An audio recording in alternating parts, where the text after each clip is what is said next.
ಬೆಳಗಾವಿ ನಗರ ಮತ್ತೊಂದು ಐತಿಹಾಸಿಕ ಶತಮಾನೋತ್ಸವಕ್ಕೆ ಸಜ್ಜಾಗಿದೆ. ಇದೇ 26 ಮತ್ತು 27 ಎರಡು ದಿನ ಕಾಂಗ್ರೆಸ್ ಮಹಾಧಿವೇಶನ ನಡೆಯಲಿದೆ. ಎಐಸಿಸಿ ಅಧ್ಯಕ್ಷ ಮಲ್ಲಿಕಾರ್ಜುನ ಖರ್ಗೆ ನೇತೃತ್ವದಲ್ಲಿ ಸಭೆ ನಡೆಯಲಿದ್ದು ರಾಹುಲ್ ಗಾಂಧಿ, ಪ್ರಿಯಾಂಕಾ ಗಾಂಧಿ ಸೇರಿ ಹಲವರು ಭಾಗಿಯಾಗಲಿದ್ದಾರೆ. 250ಕ್ಕೂ ಹೆಚ್ಚು ಆಯ್ದ ಗಣ್ಯರಿಗೆ ಭಾಗಿಯಾಗಲು ಅವಕಾಶವನ್ನು ಕಲ್ಪಿಸಿಕೊಡಲಾಗಿದೆ. ಇನ್ನು ಡಿಸೆಂಬರ್ 27ರಂದು ಸುವರ್ಣಸೌಧದಲ್ಲಿ ಗಾಂಧಿ ಪ್ರತಿಮೆ ಲೋಕಾರ್ಪಣೆಯಾಗಲಿದೆ. ಬಳಿಕ ಸಿಪಿಜೆಡ್ ಮೈದಾನದಲ್ಲಿ ಕಾಂಗ್ರೆಸ್ನ ಬೃಹತ್ ಬಹಿರಂಗ ಸಮಾವೇಶ ನಡೆಯಲಿದೆ. 6ನೇ ತಾರೀಕಿಂದ ಅಧಿಕೃತವಾದಂಥ ಕಾರ್ಯಕ್ರಮ ಪ್ರಾರಂಭ ಆಗ್ತದೆ. ಬೆಳಗ್ಗೆ ಕೆಲವು ಜಾಗಗಳನ್ನ ಉದ್ಘಾಟನೆ ಮಾಡೋರಿದ್ದೀವಿ. ವರ್ಕಿಂಗ್ ಕಮಿಟಿ ಮೀಟಿಂಗು 26ನೇ ತಾರೀಕು 3 ಗಂಟೆಗೆ ನಡೀತದೆ. ಎಸಿ ಅಧಿವೇಶನ ಮಹಾತ್ಮ ಗಾಂಧೀಜಿಯವ್ರದ್ದು ಕೂಡ 3 ಗಂಟೆಗೆ 26ನೇ ತಾರೀಕು ನಡೆದಿದ್ದು. ಅದೇ ಟೈಮಲ್ಲಿ ಇಲ್ಲೂ ಕೂಡ ಕಾರ್ಯಕಾರಿ ಸಮಿತಿ ನಡೀತದೆ. 27ನೇ ತಾರೀಕು ಒಂದು ದೊಡ್ಡ ಸಮಾವೇಶ ಇದೆ. ಬೆಳಗ್ಗೆ 27ನೇ ತಾರೀಕು ಬೆಳಗ್ಗೆ 10:30 ಗಂಟೆಗೆ ಮಹಾತ್ಮ ಗಾಂಧೀಜಿಯವರ ಇದನ್ನು ಪುತ್ಥಳಿಯನ್ನು ನಾವು ಸುವರ್ಣಸೌಧದಲ್ಲಿ ಉದ್ಘಾಟನೆಯನ್ನು ಮಾಡ್ತೀವಿ. ಕಾಂಗ್ರೆಸ್ ಶತಮಾನೋತ್ಸವ ಕಾರ್ಯಕ್ರಮ ಸಂಬಂಧ ಬೆಳಗಾವಿಯಲ್ಲಿ ಸಂಸದ ಜಗದೀಶ್ ಶೆಟ್ಟರ್ ಪ್ರತಿಕ್ರಿಯಿಸಿದ್ದಾರೆ. ಅಂದಿನ ರಾಷ್ಟ್ರೀಯ ಕಾಂಗ್ರೆಸ್ ರಾಜಕೀಯ ಪಕ್ಷವಾಗಿರಲಿಲ್ಲ, ದೇಶದ ಸ್ವಾತಂತ್ರ್ಯಕ್ಕಾಗಿ ಹೋರಾಟ ಮಾಡಿತ್ತು. ಅಂದಿನ ಮತ್ತು ಇಂದಿನ ಕಾಂಗ್ರೆಸ್ ಪಕ್ಷಕ್ಕೂ ಬಹಳಷ್ಟು ವ್ಯತ್ಯಾಸ ಇದೆ. ಕಾಂಗ್ರೆಸ್ ಒಡೆದು ಅನೇಕ ಪಕ್ಷಗಳು ನಿರ್ಮಾಣವಾಗಿದೆ. ಅಲ್ಲದೆ ಸ್ವಾತಂತ್ರ್ಯ ಸಿಕ್ಕ ಬಳಿಕ ಕಾಂಗ್ರೆಸ್ ವಿಸರ್ಜನೆ ಮಾಡಲು ಮಹಾತ್ಮ ಗಾಂಧಿ ಹೇಳಿದ್ರು. ನೆಹರು, ಗಾಂಧಿ ಸ್ವಾತಂತ್ರ್ಯದ ಹೆಸರು ದುರುಪಯೋಗ ಮಾಡಿ ಅಧಿಕಾರ ಹಿಡಿದ್ರು ಅಂತ ಹೇಳಿದ್ದಾರೆ. ಅವತ್ತಿನ ರಾಷ್ಟ್ರೀಯ ಕಾಂಗ್ರೆಸ್ ಪಾರ್ಟಿ ಭಾರತ ದೇಶವನ್ನು ಸ್ವಾತಂತ್ರ್ಯಗೊಳಿಸಬೇಕು, ಬ್ರಿಟಿಷರ ವಿರುದ್ಧ ಹೋರಾಟ ಮಾಡಬೇಕು, ಅದರ ಮುಖಾಂತರ ಜನರಲ್ಲಿ ಜಾಗೃತಿ ಮಾಡೋ ಮುಖಾಂತರ ಒಂದು ಫೋರಂ ಬೇಕಲ್ಲ, ಒಂದು ಯಾವುದೋ ಒಂದು ವೇದಿಕೆ ಬೇಕಲ್ಲ, ಆ ವೇದಿಕೆ ಅದು ರಾಷ್ಟ್ರೀಯ ಕಾಂಗ್ರೆಸ್ ಪಾರ್ಟಿ ಆಗಿತ್ತು. ಅದರ ನೇತೃತ್ವ ವಹಿಸಿ ಅವರು ಇಲ್ಲಿ ಬಂದಿದ್ದರು. ಮತ್ತು ಅವತ್ತು ಸಹಿತ ಆ ಒಂದು ಹೋರಾಟದ ಹಿನ್ನೆಲೆ ಇಟ್ಟುಕೊಂಡೇ ಇಲ್ಲಿ ಅಧಿವೇಶನ ಆಗಿತ್ತು. ಮತ್ತು ಇವತ್ತಿನ ಕಾಂಗ್ರೆಸ್ ಮೂಲ ಅವತ್ತು ಕಾಂಗ್ರೆಸ್ ಏನಿದೆ ರಾಜಕೀಯೇತರ ಉದ್ದೇಶವಾಗಿ ಇದ್ದಂಥ ಆ ಕಾಂಗ್ರೆಸ್ ಪಾರ್ಟಿ ಇವತ್ತಿನ ಕಾಂಗ್ರೆಸ್ ಪಾರ್ಟಿ ಬಹಳಷ್ಟು ಡಿಫರೆನ್ಸ್ ಇದೆ. ಇದೇ ವಿಚಾರವಾಗಿ ಶಾಸಕ ಅಭಯ್ ಪಾಟೀಲ್ ಮಾತನಾಡಿದ್ದು, ನಕಲಿ ಗಾಂಧಿಗಳ ಸಮಾವೇಶ 100% ಸತ್ಯ. ಅಧಿವೇಶನದಲ್ಲಿ ಖಾಸಗಿ ನಿರ್ಣಯ ಮಾಡಿದೆ. ಮಹಾತ್ಮ ಗಾಂಧಿಯ ಅಧ್ಯಕ್ಷ ವಹಿಸಿದ ಏಕೈಕ ಅಧಿವೇಶನ ಇದು. ಜನರ ಕಾರ್ಯಕ್ರಮ ಆಗಬೇಕು, ಕಾಂಗ್ರೆಸ್ ಕಾರ್ಯಕ್ರಮ ಆಗಬಾರ್ದು. ಬ್ಯಾನರ್ನಲ್ಲಿ ಗಾಂಧಿಗಿಂತ ಇನ್ನುಳಿದವರ ಫೋಟೋಗಳೇ ದೊಡ್ಡದಾಗಿ ಹಾಕಲಾಗಿದೆ ಅಂತ ಕಿಡಿಕಾರಿದ್ದಾರೆ. ಒಂದೇ ಸಲ ರಾಷ್ಟ್ರೀಯ ಕಾಂಗ್ರೆಸ್ಸಿನ ಅಧ್ಯಕ್ಷ ಆಗಿದ್ದು. ಬೆಳಗಾವಿಯಲ್ಲಿ ಒಂದು ಮ್ಯೂಸಿಯಂ ಮಾಡುವಂಥದ್ದು, ಆ ಗಾಂಧೀಜಿಯವರ ಜೊತೆಗೆ ಈ ಅಧಿವೇಶನವನ್ನು ಮಾಡಲಿಕ್ಕೆ ಸಹಕಾರ ಕೊಟ್ಟಂತಹ ಮುಖ್ಯ ಪಾತ್ರ ವಹಿಸಿದ ಗಂಗಾಧರರಾವ್ ದೇಶಪಾಂಡೆ ಅವರು. ಕೇಂದ್ರ ಸರ್ಕಾರದ ಮಹತ್ವಾಕಾಂಕ್ಷಿ ಯೋಜನೆಗಳಲ್ಲಿ ಒಂದಾದ ನದಿ ಜೋಡಣೆ ಯೋಜನೆಗೆ ಇವತ್ತು ಪ್ರಧಾನಿ ಮೋದಿಯವರು ಶಂಕುಸ್ಥಾಪನೆ ಮಾಡಲಿದ್ದಾರೆ. ಮಧ್ಯಪ್ರದೇಶದ ಖಜುರಾಹೋದಲ್ಲಿ ಶಂಕುಸ್ಥಾಪನೆ ನೆರವೇರಿಸಲಿದ್ದಾರೆ. ಮಧ್ಯಪ್ರದೇಶದಲ್ಲಿ ಹುಟ್ಟುವ ಕೆನ್ ಮತ್ತು ಬೆಟ್ಟಾ ನದಿಗಳನ್ನು ಜೋಡಿಸಿ ಮಧ್ಯಪ್ರದೇಶ ಮತ್ತು ಉತ್ತರ ಪ್ರದೇಶ ಬರಪೀಡಿತ ಪ್ರದೇಶವಾದ ಬುಂದೇಲ್ಖಂಡ್ಗೆ ನೀರಾವರಿ ಸೌಲಭ್ಯ ಒದಗಿಸುವಂತಹ ಯೋಜನೆ ಹೊಂದಿದೆ. ಹ್ಯಾಟ್ರಿಕ್ ಹೀರೋ ಶಿವರಾಜ್ ಕುಮಾರ್ ಅವರಿಗೆ ಅಮೆರಿಕದ ಫ್ಲೋರಿಡಾದಲ್ಲಿ ಯಶಸ್ವಿಯಾಗಿ ಶಸ್ತ್ರಚಿಕಿತ್ಸೆ ನೆರವೇರಿದೆ. ಮಯಾಮಿ ಕ್ಯಾನ್ಸರ್ ಆಸ್ಪತ್ರೆಯಲ್ಲಿ ಡಾಕ್ಟರ್ ಮುರುಗೇಶ್ ನೇತೃತ್ವದ ತಂಡ ಶಸ್ತ್ರಚಿಕಿತ್ಸೆ ಮಾಡಿದೆ. ಭಾರತೀಯ ಕಾಲಮಾನ ಪ್ರಕಾರ ನಿನ್ನೆ ಸಂಜೆ 7 ಗಂಟೆಯ ಸುಮಾರಿಗೆ ಶಿವಣ್ಣ ಅವರಿಗೆ ಶಸ್ತ್ರಚಿಕಿತ್ಸಾ ವಿಭಾಗಕ್ಕೆ ಶಿಫ್ಟ್ ಮಾಡಲಾಯಿತು. ಸುಮಾರು 5ರಿಂದ 6 ಗಂಟೆಗಳವರೆಗೂ ಶಸ್ತ್ರಚಿಕಿತ್ಸೆ ನಡೆದಿದ್ದು ರಾತ್ರಿ 11ವರೆಗೆ ಮುಗಿದಿದೆ ಎನ್ನಲಾಗಿದೆ. ಶಿವಣ್ಣ ಶಸ್ತ್ರಚಿಕಿತ್ಸೆ ಬಗ್ಗೆ ಇವತ್ತು ವೈದ್ಯರಿಂದ ಹೆಲ್ತ್ ಬುಲೆಟಿನ್ ಬಿಡುಗಡೆ ಮಾಡುವ ಸಾಧ್ಯತೆ ಇದೆ. ಶಿವಣ್ಣ ಅವರ ಶಸ್ತ್ರಚಿಕಿತ್ಸೆ ಯಶಸ್ವಿಯಾಗಲಿ ಅಂತ ಸಿಎಂ ಸೇರಿದಂತೆ ಸಾವಿರಾರು ಅಭಿಮಾನಿಗಳು ಶುಭ ಹಾರೈಸಿದ್ದಾರೆ. ರೇಣುಕಾಸ್ವಾಮಿ ಕೊಲೆ ಪ್ರಕರಣದ 10ನೇ ಆರೋಪಿ ವಿನಯ್ ಜೈಲಿನಿಂದ ರಿಲೀಸ್ ಆಗಿದ್ದಾನೆ. ವಿಜಯಪುರ ಕೇಂದ್ರ ಕಾರಾಗೃಹದಿಂದ ವಿನಯ್ ಬಿಡುಗಡೆಯಾಗಿದ್ದಾನೆ. ರಾಜಾತಿಥ್ಯ ಕಾರಣದಿಂದ ಪರಪ್ಪನ ಅಗ್ರಹಾರ ಜೈಲಿನಿಂದ ವಿಜಯಪುರ ಜೈಲಿಗೆ ಸ್ಥಳಾಂತರ ಮಾಡಲಾಗಿತ್ತು. ಜಾಮೀನು ಮಂಜೂರು ಹಿನ್ನೆಲೆ ನಿನ್ನೆ ಜೈಲಿನಿಂದ ರಿಲೀಸ್ ಆಗಿದ್ದಾನೆ. ಸ್ನೇಹಿತರು ವಿನಯ್ನ ಕರೆದುಕೊಂಡು ಹೋಗಿದ್ದಾರೆ. ಅಲ್ಲದೆ ಧಾರವಾಡ ಕಾರಾಗೃಹ ಸೇರಿದ 9ನೇ ಆರೋಪಿ ಧನರಾಜ್ ಕೂಡ ರಿಲೀಸ್ ಆಗಿದ್ದಾನೆ. ಜೈಲಿನಿಂದ ಬಿಡುಗಡೆಯಾದ ಧನರಾಜ್ನನ್ನ ಬರಮಾಡಿಕೊಳ್ಳಲು ಯಾರು ಬಾರದ ಕಾರಣ ಏಕಾಂಗಿಯಾಗಿ ಬೆಂಗಳೂರಿನತ್ತ ಪ್ರಯಾಣವನ್ನು ಬೆಳೆಸಿದ್ದಾರೆ.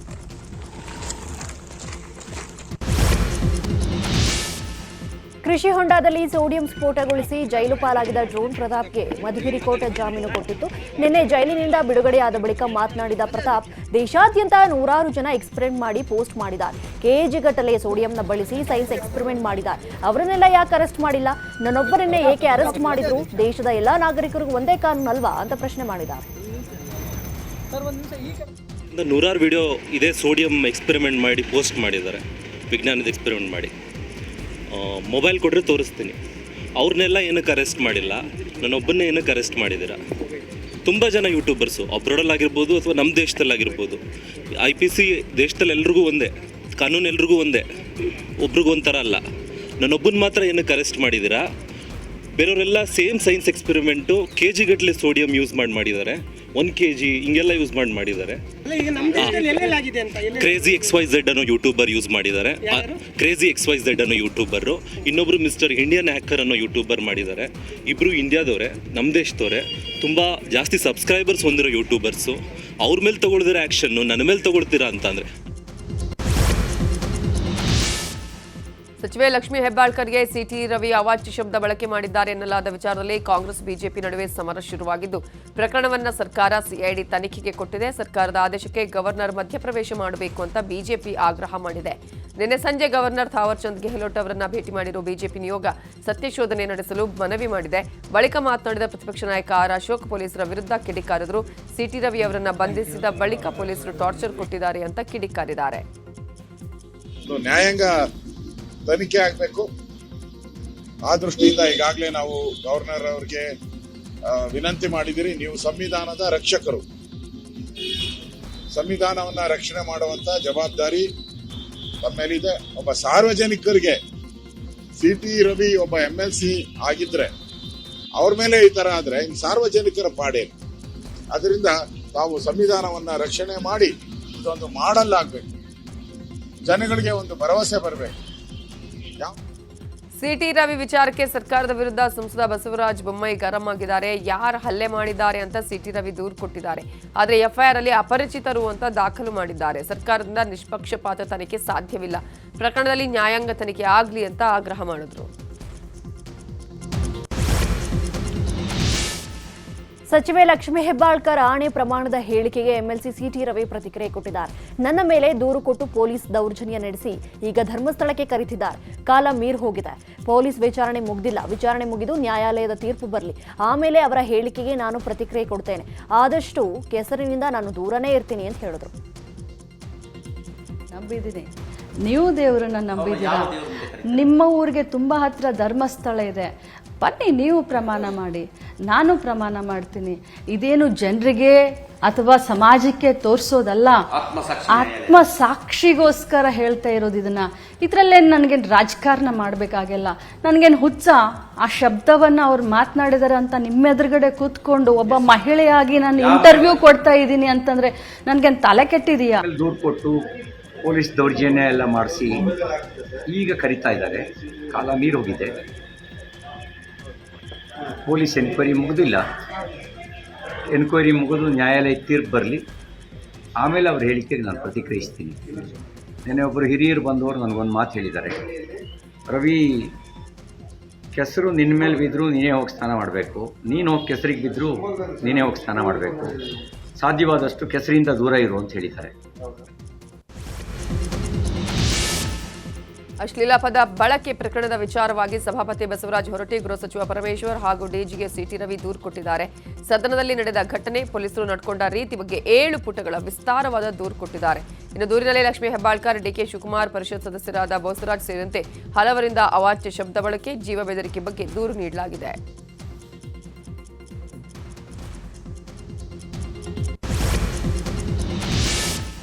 ಇನ್ನು CT ರವಿ ಎನ್ಕೌಂಟರ್ ಆರೋಪದ ಬಗ್ಗೆ ಮಾತನಾಡಿದ ಸಚಿವ ಪ್ರಿಯಾಂಕ್ ಖರ್ಗೆ, ಎನ್ಕೌಂಟರ್ ಅಂತಾರಲ್ಲ, ಅವರ ಮೊಬೈಲ್ ಯಾರ ಕೈಲಿತ್ತು? ಬಂಧನ ಆದಾಗ ಮೊಬೈಲ್ ಇಸ್ಕೊಳ್ಬೋದು, ಒಂದು ಪ್ರೊಸೀಜರ್, ಇಸ್ಕೊಳ್ಳೋದು ಒಂದು ಪ್ರೊಸೀಜರು. ಅವರ ಹತ್ತಿರಾನೇ ಇತ್ತು, ಲೈವ್ ಲೊಕೇಶನ್ ಅವರೇ ಕಳಿಸಿದ್ದು, ಇದೆಲ್ಲದರ ಬಗ್ಗೆ ಅವರೇ ಹೇಳಿದ್ದಾರೆ. ಈಗ ತಲೆಗೆ ಬೇರೆ ಪಟ್ಟಿ ಕಟ್ಕೊಂಡಿದ್ದಾರೆ, ಎಷ್ಟು ಸ್ಟಿಚ್ ಬಿದ್ದಿದೆ, ಬ್ರೈನ್ ಸರ್ಜರಿ ಆಗಿರೋ ರೀತಿ ಪಟ್ಟಿ ಕಟ್ಕೊಂಡಿದ್ದಾರೆ ಅಂತ ವ್ಯಂಗ್ಯವಾಡಿದ್ದಾರೆ.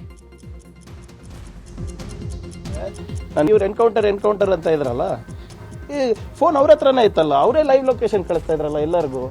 ಅವರೇ ಟಚ್ನಲ್ಲಿ ಇದ್ರು ಅಂತ ಎಲ್ಲರೂ ಹೇಳ್ತಾರೆ, ಅವ್ರ ಮನೆಯವ್ರು ಹೇಳ್ತಾರೆ, BJP ಅವ್ರು ಹೇಳ್ತಾರೆ. ಆಮೇಲೆ 3 ಗಂಟೆಗೆ ಹಾಸ್ಪಿಟ್ಲಿಗೆ ಕರ್ಕೊಂಡು ಹೋದ್ರು ಅಂತ ಅವರೇ ಹೇಳ್ತಾರೆ.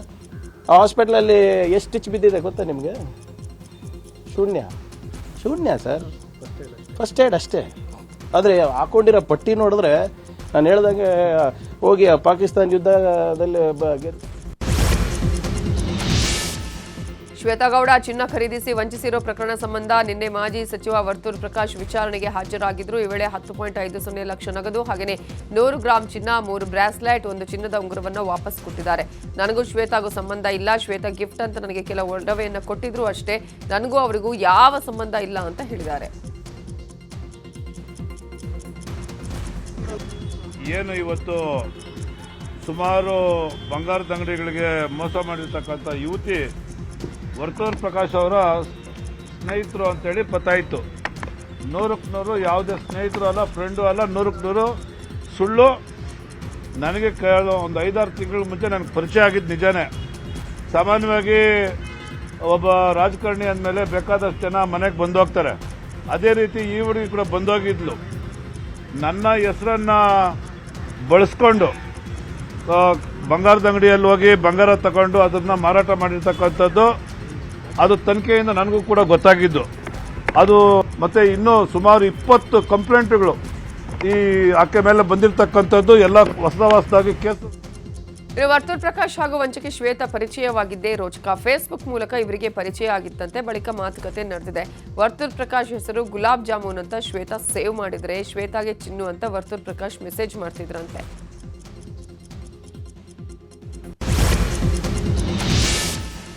ವರ್ತೂರು ಪ್ರಕಾಶ್ ಹೆಸರಲ್ಲಿ ಚಿನ್ನ ಖರೀದಿಸಿ ಹಣ ನೀಡದೆ ವಂಚನೆ ಕೇಸ್ ಸಂಬಂಧ ಶ್ವೇತಾಗೌಡ ಹಾಗೂ ರಾಮದೇವ್ ಜ್ಯುವೆಲ್ಲರ್ಸ್ ಮಾಲೀಕ ಚಿನ್ನಾರಾಮನ್ ಬಂಧನ ಮಾಡಲಾಗಿದೆ. ಸಂಜಯ್ ಭಾಫ್ನಾ ಬಳಿ ಚಿನ್ನ ಖರೀದಿಸಿ ಚಿನ್ನಾರಾಮ್ಗೆ ಚಿನ್ನ ಕೊಟ್ಟಿದ್ದಾಗಿ ತನಿಖೆಯಲ್ಲಿ ಶ್ವೇತಾಗೌಡ ಹೇಳಿಕೆ ಕೊಟ್ಟಿದ್ರು. ಸದ್ಯ ಈ ಪ್ರಕರಣ ಸಂಬಂಧ ಚಿನ್ನಾರಾಮ್ನ ಬಂಧಿಸಿದ್ದು ಆತನ ಸ್ನೇಹಿತರಿಗಾಗಿ ಪೊಲೀಸರು ಬಲೆ ಬೀಸಿದ್ದಾರೆ. ಅಂಬೇಡ್ಕರ್ಗೆ ಅಮಿತ್ ಶಾ ಅವಮಾನಿಸಿದ್ದಾರೆ ಅಂತ ಆರೋಪಿಸಿ ರಾಜ್ಯದಲ್ಲಿ ನಡೀತಾ ಇರುವ ಪ್ರತಿಭಟನೆಗೆ ಬಿಜೆಪಿ ನಾಯಕ ಛಲವಾದಿ ನಾರಾಯಣಸ್ವಾಮಿ ಕಿಡಿಕಾರಿದ್ದಾರೆ. ಅಮಿತ್ ಶಾ ಹೇಳಿಕೆಯನ್ನು ಕಾಂಗ್ರೆಸ್ನವರು ಅಥವಾ ಅವರ ಬೆಂಬಲಿಗರು ವಿರೋಧಿಸಿ ಬೀದಿಯಲ್ಲಿ ಪ್ರತಿಭಟಿಸುತ್ತಿದ್ದಾರೆ. ಅಮಿತ್ ಶಾ ಹೇಳಿಕೆಯಿಂದ ಕಾಂಗ್ರೆಸ್ನವರಿಗೆ ಅಪಮಾನ ಆಗಿದೆ, ಮುಜುಗರ ಆಗಿದೆ. ಹೀಗಾಗಿ ಇದನ್ನು ಸಹಿಸದೆ ಅಮಿತ್ ಶಾ ಅಂಬೇಡ್ಕರ್ಗೆ ಅಪಮಾನ ಮಾಡಿದ್ರು ಅಂತ ಆರೋಪ ಮಾಡಿ ಪ್ರತಿಭಟನೆ ಮಾಡ್ತಿದ್ದಾರೆ ಅಂತ ಕಿಡಿಕಾರಿದ್ದಾರೆ. ಅಂಬೇಡ್ಕರ್ ಬಗ್ಗೆ ಅಗೌರವವಾಗಿ ಮಾತನಾಡಿದ ಕೇಂದ್ರ ಸಚಿವ ಅಮಿತ್ ಶಾ ಅವರನ್ನ ಸಚಿವ ಸ್ಥಾನದಿಂದ ವಜಾ ಮಾಡಬೇಕು ಅಂತ ಸಚಿವೆ ಪ್ರಭಾ ಮಲ್ಲಿಕಾರ್ಜುನ್ ಒತ್ತಾಯಿಸಿದ್ದಾರೆ. ಈ ಬಗ್ಗೆ ದಾವಣಗೆರೆಯಲ್ಲಿ ಮಾತನಾಡಿದ ಅವರು, ಸಮಾನತೆ ನೀಡಿದ ವ್ಯಕ್ತಿಗೆ ಗೌರವ ಕೊಡಬೇಕು. ಅದನ್ನ ಬಿಟ್ಟು ಅಮಿತ್ ಶಾ ಅವಮಾನಕಾರವಾಗಿ ಮಾತನಾಡಿದ್ದಾರೆ. ಅಮಿತ್ ಶಾ ಕ್ಷಮೆ ಯಾಚಿಸಬೇಕು. ಕೂಡಲೇ ಅವರನ್ನ ಸಚಿವ ಸ್ಥಾನದಿಂದ ವಜಾ ಮಾಡಬೇಕು ಅಂತ ಆಗ್ರಹ ಮಾಡಿದ್ದಾರೆ. ಅಮಿತ್ ಶಾ ಅವರು ಒಂದು ಸ್ಟೇಟ್ಮೆಂಟ್ ಕೊಟ್ಟಿದ್ದಾರೆ. ಎಲ್ಲ ಸ್ಟೇಟ್ಮೆಂಟ್ ಎಲ್ಲ ಕೇಳಿದ್ದಾರೆ. ದಾವಣಗೆರೆ ಜಿಲ್ಲೆಯಲ್ಲಿ ಸ್ವಪಕ್ಷೀಯರ ನಡುವೆ ರಾಜಕೀಯ ಸಮರ ಜೋರಾಗಿ ನಡೀತಾ ಇದ್ದು, ಶಾಸಕ ಶಿವಗಂಗಾ ಬಸವರಾಜ್ ದಾವಣಗೆರೆ ಉಸ್ತುವಾರಿಯಾಗಿರುವ ಸಚಿವ ಮಲ್ಲಿಕಾರ್ಜುನ ಅವರನ್ನ ಬದಲಾವಣೆ ಮಾಡಬೇಕು ಅನ್ನುವ ಹೇಳಿಕೆ ಕೊಟ್ಟಿದ್ರು. ಶಿವಗಂಗಾ ಬಸವರಾಜ್ ಹೇಳಿಕೆಗೆ ಮಲ್ಲಿಕಾರ್ಜುನ ಅವರ ಪತ್ನಿ ಸಂಸದೆ ಪ್ರಭಾ ಅವರು ತಿರುಗೇಟು ಕೊಟ್ಟಿದ್ದಾರೆ. ರಾಜಕೀಯ ಅಂದ್ರೆ ಎಲ್ಲರೂ ವಿರೋಧಿಗಳಿರ್ತಾರೆ, ಅಧಿಕಾರ ಇರಲಿ ಬಿಡ್ಲಿ, ಮಲ್ಲಿಕಾರ್ಜುನ ಅವರಿಗೆ ಜನಸೇವೆ ಮಾಡಬೇಕು ಅನ್ನೋದು ಅಜೆಂಡಾ.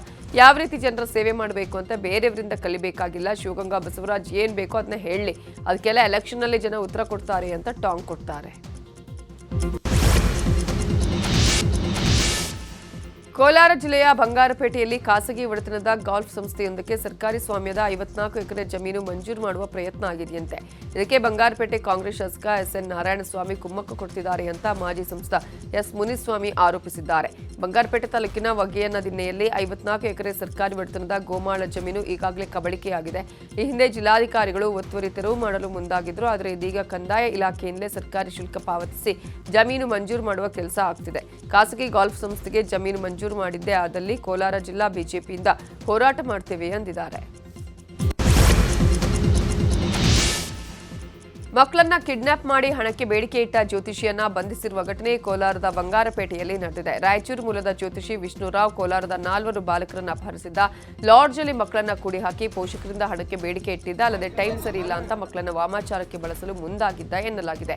ಈ ಬಗ್ಗೆ ಪೋಷಕರಿಂದ ದೂರು ಬಂದ ಹಿನ್ನೆಲೆ ಕ್ಷಿಪ್ರ ಕಾರ್ಯಾಚರಣೆ ನಡೆಸಿ ಬೆಂಗಳೂರಲ್ಲಿ ಜ್ಯೋತಿಷಿಯನ್ನ ಬಂಧಿಸಿದ್ದಾರೆ. ಜ್ಯೋತಿಷಿ ಬಳಿಯಿಂದ ನಿಂಬೆಹಣ್ಣು, ಮೂಳೆ ಸೇರಿದಂತೆ ವಾಮಾಚಾರಕ್ಕೆ ಬಳಸಿದ್ದ ವಸ್ತುಗಳನ್ನು ವಶಕ್ಕೆ ಪಡೆಯಲಾಗಿದೆ. ಬಂಗಾರಪೇಟೆ ಪೊಲೀಸ್ ಠಾಣೆಯಲ್ಲಿ ಪ್ರಕರಣ ದಾಖಲಾಗಿದೆ.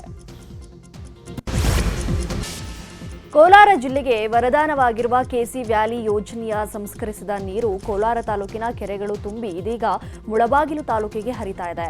ಮುಳಬಾಗಿಲು ತಾಲೂಕಿನ ಜಮ್ಮನಹಳ್ಳಿ ಕೆರೆಗೆ ಕೆಸಿ ವ್ಯಾಲಿ ಯೋಜನೆಯ ಸಂಸ್ಕರಿಸಿದ ನೀರು ಹರಿತಾ ಇದೆ. ಕಳೆದ ಕೆಲವು ವರ್ಷಗಳ ಹಿಂದೆ ಮೊದಲು ಕೆಸಿ ವ್ಯಾಲಿ ನೀರು ಮುಳಬಾಗಿಲು ತಾಲೂಕಿನ ಕೆರೆಗಳಿಗೆ ಹರಿದಿತ್ತು. ಆದರೆ 2 ವರ್ಷಗಳಿಂದ ಕೆಸಿ ವ್ಯಾಲಿ ಯೋಜನೆಯ ನೀರು ಮುಳಬಾಗಿಲು ತಾಲೂಕಿಗೆ ಹರಿದಿರಲಿಲ್ಲ. ಇದೀಗ ಕೆರೆಗಳು ತುಂಬಿ ಮುಳಬಾಗಿಲು ತಾಲೂಕಿಗೂ ಕೆಸಿ ವ್ಯಾಲಿ ಯೋಜನೆಯ ನೀರು ಹರಿತಾ ಇದ್ದು, ಮುಳಬಾಗಿಲು ತಾಲೂಕಿನ 30 ಕೆರೆಗಳಿಗೆ ಕೆಸಿ ವ್ಯಾಲಿ ನೀರು ತಲುಪಲಿದೆ. ಐಸಿಸಿ ಚಾಂಪಿಯನ್ಸ್ ಟ್ರೋಫಿ 2025ರ ವೇಳಾಪಟ್ಟಿ ಬಿಡುಗಡೆ ಮಾಡಲಾಗಿದೆ. ಫೆಬ್ರವರಿ 19ರಿಂದ ಮಾರ್ಚ್ 9ರವರೆಗೆ ವಿಶ್ವ ಕ್ರಿಕೆಟ್ ನಡೆಯಲಿದೆ. ಲೀಗ್ ಹಂತದಲ್ಲಿ 12 ಪಂದ್ಯಗಳು ನಡೆಯಲಿದ್ದು 8 ತಂಡಗಳು ಟ್ರೋಫಿಗಾಗಿ ಸೆಣಸಾಡಲಿವೆ. ಎ ಗುಂಪಿನಲ್ಲಿ ಇಂಡಿಯಾ, ನ್ಯೂಜಿಲೆಂಡ್, ಪಾಕಿಸ್ತಾನ, ಬಾಂಗ್ಲಾದೇಶ ಇದ್ದರೆ ಬಿ ಗುಂಪಲ್ಲಿ South Africa, Australia, Afghanistan, England ತಂಡಗಳಿವೆ.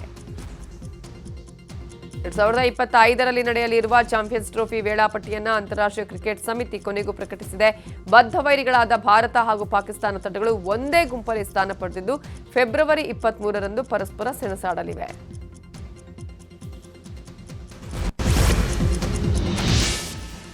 Team ಇಂಡಿಯಾದ ಸ್ಟಾರ್ ಆಟಗಾರ್ತಿ ಸ್ಮೃತಿ ಮಂಧಾನ ಭರ್ಜರಿ ಫಾರ್ಮ್ನಲ್ಲಿದ್ದಾರೆ. ಮೈದಾನಕ್ಕೆ ಇಳಿದರೆ ದಾಖಲೆ ಮೇಲೆ ದಾಖಲೆಯನ್ನು ನಿರ್ಮಿಸುತ್ತಿದ್ದಾರೆ. ವಿಂಡೀಸ್ ವಿರುದ್ಧ ಭರ್ಜರಿ ಪ್ರದರ್ಶನದ ಫಲವಾಗಿ ಸ್ಮೃತಿ ಐಸಿಸಿಯ ಅತ್ಯಧಿಕ ರೇಟಿಂಗ್ ಪಾಯಿಂಟ್ಸ್ ಗಳಿಸಿದ್ದಾರೆ. ಸದ್ಯ 753 ರೇಟಿಂಗ್ ಪಾಯಿಂಟ್ಗಳೊಂದಿಗೆ ಸ್ಮೃತಿ ಮಂಧಾನ ರ್ಯಾಂಕಿಂಗ್ನಲ್ಲಿ 2ನೇ ಸ್ಥಾನ ಪಡೆದಿದ್ದಾರೆ. T20 ಶ್ರೇಯಾಂಕದಲ್ಲಿ ಅಷ್ಟೇ ಅಲ್ಲ, 1 ಡೇ ಶ್ರೇಯಾಂಕದಲ್ಲೂ ಸ್ಥಿರತೆ ತೋರಿಸಿದ್ದಾರೆ. ಸ್ಮೃತಿ ಸದ್ಯ 739 ಅಂಕಗಳನ್ನು ಕಲೆ ಹಾಕಿದ್ದು 2ನೇ ಸ್ಥಾನದಲ್ಲಿದ್ದಾರೆ. ಪುಷ್ಪ 2 ರಿಲೀಸ್ ನಂತರ ಅಲ್ಲು ಅರ್ಜುನ್ಗೆ ಎದುರಾಗಿರೋ ಕಾನೂನಿನ ಸಂಕಷ್ಟಗಳು ತೆಲುಗು ಚಿತ್ರರಂಗದ ಮಂದಿಯನ್ನ ಧೃತಿಗಡಿಸಿವೆ. ತೆಲಂಗಾಣ ಸರ್ಕಾರ ಟಾಲಿವುಡ್ಗೆ ಬೆಂಬಲವಾಗಿ ನಿಲ್ತಿಲ್ಲ. ಹೀಗಾಗಿ ನಮ್ಮ ಕಾರ್ಯಕ್ಷೇತ್ರವನ್ನ ಆಂಧ್ರಪ್ರದೇಶಕ್ಕೆ ಶಿಫ್ಟ್ ಮಾಡೋಣ ಅನ್ನುವ ಚರ್ಚೆಯು ಸಿನಿ ವಲಯದಲ್ಲಿ ನಡೀತಾ ಇದೆ. ಇದಕ್ಕೆ ತಕ್ಕಂತೆ ತೆಲುಗು ಚಿತ್ರರಂಗಕ್ಕೆ ಬೇಕಾದ ಸಂಪನ್ಮೂಲವನ್ನು ಒದಗಿಸಲು ಸಿದ್ಧ ಅಂತ ಪವನ್ ಕಲ್ಯಾಣ್ ಹೇಳಿರುವುದು ಒಂದಷ್ಟು ಚರ್ಚೆಯನ್ನ ಹುಟ್ಟುಹಾಕಿದೆ.